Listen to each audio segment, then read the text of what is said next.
এক মাসের মধ্যে 10 দিন একসাথে থেকে আর বাকি দিনগুলো লং ডিস্টেন্সে থেকে হাজারো প্রবলেম সলভ করে ফাইনালি 24শে ডিসেম্বর আমরা এক মাস কমপ্লিট করেছিলাম।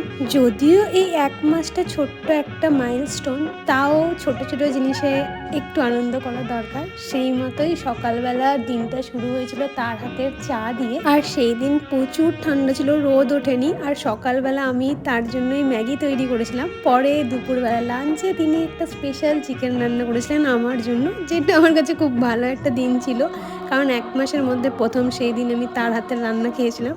তারপর তো সন্ধ্যার দিকে আমরা একটু বেরিয়েছিলাম, বেরিয়ে চপ খাই। আর আমার অনেক দিনের ইচ্ছে ছিল ফ্রাইড মোমো খাওয়ার, এটা আমার বাড়ির এখানে পাওয়া যায় না, তাই সেই কথা মতো তিনি আমাকে ফ্রাইড মোমো কিনে দেন। আর বাড়িতে আসার সময় ওই ছোট্ট মতো একটা কেক কিনে নিয়ে আসি, সেটাই কাট করেছিলাম। কাট করতে করতে অনেকটা রাত হয়ে গেছিলো, আর এইভাবেই সেই দিনটা শেষ হয়ে যায়।